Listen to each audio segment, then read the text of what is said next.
April 14 എന്താണ് സാറേ പ്രത്യേകത? ഇന്ന് കേരളത്തിലെ ആവാലവത്തൻ ജനങ്ങളും വിഷു ആഘോഷിക്കുന്നതാണ്. അതോടൊപ്പം തന്നെ നമ്മൾ ഇന്ന് ഫയർ ഡേ ആയിട്ടാണ് നമ്മൾ ആചരിക്കുന്നത്. അതിൻ്റെ ഭാഗമായിട്ട് ഒരു ബോധവൽക്കരണ ക്ലാസ്സും നമ്മൾ വെഞ്ഞാറമൂട് സ്കൂളിൽ വെച്ച് നടത്തുകയുണ്ടായി. അതിൻ്റെ പ്രചരണാർത്ഥമുള്ള റാലിയാണ് ഇന്ന് വൈകുന്നേരം നിങ്ങൾ കണ്ടത്. എന്തായാലും നമ്മുടെ വെഞ്ഞാറമൂടിലുള്ള പലരും ഞെട്ടി. കാരണം എന്താണ്, ഫയർഫോഴ്സിന്റെ എല്ലാ വണ്ടിയും, വെഞ്ഞാറമൂട് ഫയർഫോഴ്സിന്റെ എല്ലാ വണ്ടിയും സൈറനിട്ട് ഒക്കെ പോകുമ്പോൾ പലരും ഞെട്ടി, എന്താ സംഭവം എന്നുള്ളത്.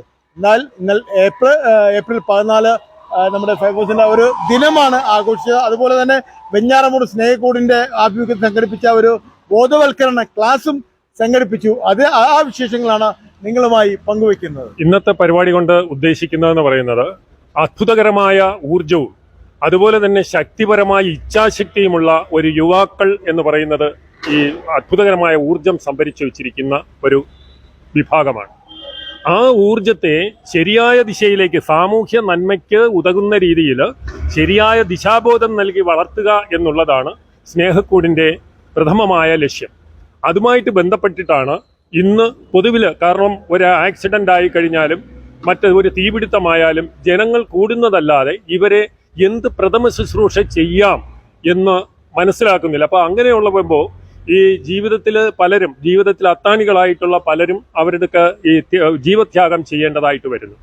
അപ്പോൾ അവർക്ക് ഒരു ബോധവൽക്കരണം നടത്തുന്നതിൽ കൂടി ഇങ്ങനെ സമൂഹത്തിൽ ഒരു രക്ഷകരായി മാറ്റുക എന്നുള്ള ഒരു നന്മയാണ് ഇന്ന് നടന്ന ഈ പ്രവൃത്തിയിൽ കൂടി സ്നേഹക്കൂട്. ഏപ്രിൽ 14 അഗ്നിരക്ഷാ ദിനമാണ്.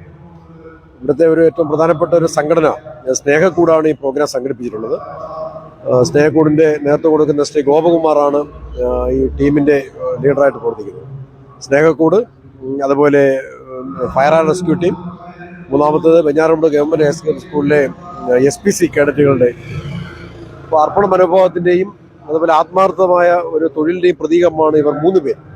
ഫയർ റെസ്ക്യൂ, അതുപോലെ SPC യുവജനങ്ങളുടെ മേഖലയിൽ പ്രവർത്തിക്കുന്ന ഒരു സംഘടനയാണ് സ്നേഹക്കൂട്. അപ്പോൾ അവർ 3 പേരും ചേർന്നുകൊണ്ടാണ് ഈ പ്രോഗ്രാം നടത്തുന്നത്. ഒന്ന്, ഫയർ ആൻഡ് റെസ്ക്യൂ, അഗ്നിരക്ഷാ സേവനം എങ്ങനെയാണ് സമൂഹത്തിൽ പ്രയോജനപ്പെടുത്തേണ്ടത്. രണ്ടാമത്, ലഹരി വിമുക്ത ബോധവൽക്കരണ പ്രവർത്തനം. വെഞ്ഞാറമൂട് സ്കൂളിലാണ് ഈ പ്രോഗ്രാം നടത്തുന്നത്. നല്ല സദസ്സായിരുന്നു. ഞാൻ വെഞ്ഞാറമൂട് സ്കൂളിന്റെ PTA പ്രസിഡന്റ് കൂടിയാണ്. തീർച്ചയായും അതുകൊണ്ട് തന്നെ അത് വലിയ സന്തോഷമുണ്ട് അക്കാര്യത്തിൽ. കുട്ടികൾ അറിയേണ്ട ഒരു പുതിയ ലോകം തീർച്ചയായും നന്നായി തന്നെ. അതിന് സാന്നിധ്യം പ്രധാനമായിരുന്നു. MLAയുടെ സാന്നിധ്യം, അതുപോലെ ഷാനവാസ് സാർ IPSന്റെ സാന്നിധ്യം. നല്ല സദസ്സായിരുന്നു. ആ രീതിയിൽ തന്നെ ആ യോഗം മനസ്സിലാക്കുന്നത് സ്നേഹക്കൂട് കൂട്ടായ്മ 2019 കോവിഡ് കാലഘട്ടത്തിലാണ് ഒരു കളക്ഷൻ സെന്റർ ആരംഭിച്ചുകൊണ്ടാണ് അവർ ഈ കൂട്ടായ്മ ആരംഭിക്കുന്നത്. കുറേ ചെറുപ്പക്കാരെ സംഘടിപ്പിച്ചുകൊണ്ട് ഈ നമ്മുടെ സമൂഹത്തിൽ ജീവിക്കുന്ന ശരണരായിട്ടുള്ള പാവപ്പെട്ട ആളുകളെ സഹായിക്കുന്നതിന് വേണ്ടി തുടങ്ങിയ ഒരു സംരംഭമാണ്. അവർ തീർച്ചയായും ഇന്ന് നമുക്കറിയാം, ഇന്നത്തെ ദിവസം എന്ന് പറയുന്നത് അഗ്നിസുരക്ഷാ ദിനമാണ്. 1944 ഒരു വലിയ ദുരന്തത്തിൽ നിന്ന് അതിൻ്റെ ഇതെല്ലാം ഉൾക്കൊണ്ടുകൊണ്ട് അവർക്ക് ആദരാഞ്ജലികൾ അർപ്പിച്ചുകൊണ്ട് ഒരു ബോധവൽക്കരണം നടത്തിക്കൊണ്ടാണ് അഗ്നിസുരക്ഷാ ദിനമായി ഏപ്രിൽ 14 എന്നുള്ള ദിവസം. ആ ദിവസം തന്നെ സ്നേഹക്കൂട്ടായ്മ SPC കുട്ടികളെയും കൂടി ചേർത്ത് പിടിച്ചുകൊണ്ട് ബോധവൽക്കരണ ക്യാമ്പ് അടക്കമുള്ള പരിപാടികൾ സംഘടിപ്പിച്ച് മുന്നോട്ട് പോവുകയാണ്. സ്നേഹക്കൂട് എന്ന് പറയുന്ന ഇവിടെ ഒരു സാമൂഹിക പ്രതിബദ്ധതയുള്ള സംഘടനയാണ്. അവര് ഒരുപാട് കാര്യങ്ങൾ തുടങ്ങിയ കാലം മുതൽ നടത്തി വരുന്നുണ്ട്.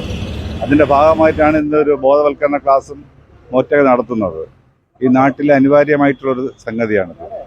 ഫയർ ആൻഡ് റെസ്ക്യൂ, SPC കേഡറ്റും സ്നേഹക്കൂടായ്മ 3 കൂട്ടായ്മയെ സംയുക്തമായിട്ടുള്ളൊരു നല്ലൊരു ക്ലാസ് സംഘടിപ്പിച്ചിട്ടുണ്ട്. അതുപോലെ തന്നെ റാലി ബന്ധപ്പെട്ട് ഒട്ടനവധി പ്രവർത്തനവുമായി ബന്ധപ്പെട്ടുകൊണ്ടുകൂടെ നടപ്പിലാക്കിയിട്ടുണ്ട്. സ്നേഹക്കൂട് എന്നും നമ്മുടെ നാടിന് ഒരു കൂട്ടായ്മയാണ്. നല്ല ഒരു സംഘടനയായി മാറി നല്ല രീതിയിൽ പ്രവർത്തിക്കട്ടെ. ഗവൺമെന്റിന്റെ 2 കേഡർ വിഭാഗമാണ് SPCയും അതുപോലെ തന്നെ കേരള ഫയർ ആൻഡ് റെസ്ക്യൂ സർവീസും. അപ്പോൾ അവരോടുമായിട്ട് സംയോജിപ്പിച്ചുകൊണ്ടാണ് നമ്മൾ ഇന്ന് നടത്തിയ ഈ പ്രോഗ്രാം ഈ വെഞ്ഞാറമൂട് സ്കൂൾ ഓഡിറ്റോറിയത്തിൽ വെച്ച് ഇത് നടത്തുന്നത്. അപ്പം ജനങ്ങൾക്ക് അത് ഒരു അവയർനെസ് കിട്ടുന്നതിന് വേണ്ടിയിട്ടാണ് ഇന്ന് ഈ റോഡ് ഷോയും കൂടി സ്നേഹക്കൂടിൻ്റെയും അതുപോലെ തന്നെ ഫയർഫോഴ്സിൻ്റെ റോഡ് ഷോയും കൂടി സംഘടിപ്പിച്ചു. സ്നേഹക്കൂടിന് ചെയ്യുന്ന മാതൃകാപരമായ പ്രവർത്തനങ്ങൾ, അതായത് ഏറ്റവും പ്രധാനപ്പെട്ടതാണ് ജീവകാരുണ്യ പ്രവർത്തനം. ആ ജീവകാരുണ്യ പ്രവർത്തനം ഞാൻ കോളേജിൽ പഠിക്കുന്നത് മുതൽ തന്നെ ഇതുപോലെ ചെയ്യുന്നുണ്ട്. മനുഷ്യ നന്മയ്ക്ക്, അത് ജീവകാരുണ്യം എന്നുള്ളതല്ല, ഏത് രീതിയിലായാലും. ചിലപ്പോൾ നമുക്കൊരു കൗൺസിലിങ്ങിൽ കൂടിയായിരിക്കും, ചിലപ്പോൾ നമുക്ക് ഒരു ഉപദേശത്തിൽ കൂടിയായിരിക്കും, ചിലപ്പോൾ നമുക്ക് ഗവൺമെന്റുമായിട്ട് ബന്ധപ്പെടുന്നതിനുള്ള ഒരു സഹായം ചെയ്യുന്ന രീതിയിലായിരിക്കും, ചിലപ്പോൾ സാമ്പത്തിക സഹായത്തിൽ കൂടിയായിരിക്കും. ഈ ചെയ്യുന്ന കാര്യങ്ങളൊന്നും മറുകൈ അറിയാതെയാണ് ഈ സ്നേഹക്കൂടി ചെയ്യുന്നത്. അങ്ങനെയാണ് സ്നേഹക്കൂടിന് നല്ല ഒരു മനുഷ്യൻ 10 ലക്ഷം രൂപയുടെ ജീവകാരുണ്യ പ്രവർത്തനം സ്നേഹക്കൂടിൽ കൂടി നടത്താനായിട്ട് പ്രഖ്യാപിച്ചിരിക്കുന്നത്. അത് ഇന്നലെ കൂടിയ പ്രസ് മീറ്റിംഗിൽ അത് ഔദ്യോഗികമായി പ്രഖ്യാപിക്കുകയും ചെയ്തു. ഒരിക്കലും സ്നേഹക്കൂട് ആരുടെ കയ്യിൽ നിന്നും ഡയറക്റ്റ് പൈസ വാങ്ങുന്നില്ല. അവരുടെ മനസംതൃപ്തിയായിട്ട് അവരിൽ കൂടി തന്നെ ഇത് മേടിച്ച് ദുർബല വിഭാഗങ്ങൾക്ക് എത്തിക്കുക എന്നുള്ളതാണ് സ്നേഹക്കൂടിന്റെ ലക്ഷ്യം. സ്നേഹക്കൂട് ഒരു യുവജന കൂട്ടായ്മയാണ്. സ്നേഹക്കൂട് ആവിഷ്കരിക്കുന്ന നൂതനമായ ഒട്ടേറെ പദ്ധതികളുണ്ട്. ചെറുപ്പക്കാരെയും കൂട്ടി ഉല്ലാസയാത്ര പോകും. അതിന്റെ ഫ്ലാഗ് ഓഫ് ചെയ്യാൻ ചിലപ്പോൾ വിളിക്കുന്നത് രാത്രിയായിരിക്കും. അതുകൊണ്ടാണ് ഈ രാത്രിയും പകലും ഒക്കെ ചെല്ലുമെന്ന് പറയുന്നത്. ചിലപ്പോൾ വെളുപ്പിനായിരിക്കും പോകുന്നത്. അതുപോലെ തന്നെ വിദ്യാഭ്യാസ പ്രോത്സാഹന പദ്ധതികൾ. അങ്ങനെ ഈ കാലയളവിൽ ഒട്ടേറെ പ്രവർത്തനങ്ങൾ സ്നേഹക്കൂടിന്റെ ഭാഗമായി ചിലപ്പോൾ 2 ദിവസം കൊണ്ട് ഹോസ്പിറ്റലിൽ നിന്ന് ഡിസ്ചാർജ് ആവേണ്ട ആള് നമ്മുടെ ഈ ഒരു ഒറ്റ എടുത്തുകൊണ്ട് ചിലപ്പോൾ 2 മാസം ഹോസ്പിറ്റലിൽ കിടക്കേണ്ടതായിട്ടുള്ള അവസ്ഥ. അതുപോലെ തന്നെയാണ് തലയുടെ ഈ ഭാഗത്തൊക്കെ ഇടി കിട്ടിക്കഴിഞ്ഞാൽ നമ്മൾ കറക്റ്റ് കോളം ബെൽറ്റ് ഇട്ട് അല്ലാതെ അയാളെ എടുത്തു കഴിഞ്ഞാൽ ഇവിടെ നമുക്കറിയാം ഇതിനകത്തോടെ ഒരു സാധനം പോകുന്നുണ്ട്. എന്താണ് കുട്ടിയൊക്കെ അറിയാം? എന്താണ് നമ്മുടെ നട്ടലിനകത്തൂടെ പോകുന്ന സ്പൈനൽ കോഡ് എന്ന് പറയുന്ന സാധനം. ആ സ്പൈനൽ കോഡിൽ എന്തെങ്കിലും ഒരു ഇഞ്ചുറി സംഭവിച്ചു കഴിഞ്ഞാൽ തീർന്നു നമ്മുടെ കാര്യം. അപ്പൊ അതുകൊണ്ട് അപകടത്തിൽപ്പെട്ട ആളിനെ അയാൾ അവിടെ കിടന്നോട്ടെ, വേറെ പ്രശ്നമൊന്നുമില്ല. അയാൾ റോഡ് സൈഡിലാണ് കിടക്കുന്നതെങ്കിൽ നിങ്ങൾ വെപ്രാളപ്പെടേണ്ട യാതൊരു കാര്യവുമില്ല. വലിയ രീതിയിൽ അയാളുടെ ശരീരത്തിൽ നിന്ന് രക്തം വാർന്നു പോവുകയാണെങ്കിൽ അത് തടയാൻ മാത്രം ശ്രമിച്ചാൽ മതി. അയാളെ ഉടനെ താങ്ങിയെടുത്ത് റോഡ് സൈഡിലോട്ട് കിടത്തി അയാളുടെ ബൈക്കും മുന്നിൽ വെച്ച് നമ്മൾ സംതൃപ്തിയിടേണ്ട യാതൊരു കാര്യവുമില്ല. അയാൾ അവിടെ കിടന്നോട്ടെ. ഒരു ആംബുലൻസ് വിളിക്കുക.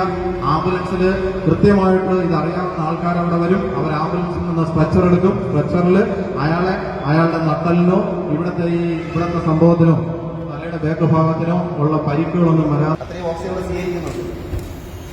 എങ്ങനെയാണ് ഒരു റെഗുലേറ്റർ വഴി ഡിമാൻഡ് റെഗുലേറ്റർ വഴിയാണ് വരുന്നത്. റെഗുലേറ്റർ ഇല്ലെങ്കിൽ നല്ല പൊങ്ങി കത്തുന്നത്. റെഗുലേറ്റർ കൂടെ വരുന്നത് മാത്രമാണ് ഇത്ര നീളത്തിൽ പോകുന്നത്. നേരെ ഇന്ധനം ഒന്ന് സ്റ്റോപ്പ് ചെയ്തു. അപ്പോൾ അവിടെ എന്ത് സംഭവിച്ചു? വായു മാത്രമേ ഉള്ളൂ. അത് ഇന്ധനം ഒന്ന് സ്റ്റോപ്പ് ചെയ്ത് കഴിഞ്ഞു. വളരെ സിമ്പിളായിട്ട് ഫ്രണ്ടിൽ നമ്മൾ നേരെ ഇങ്ങനെ കൊണ്ട് നടക്കാൻ ശ്രമിച്ചാൽ നമ്മുടെ കൈ തീരും.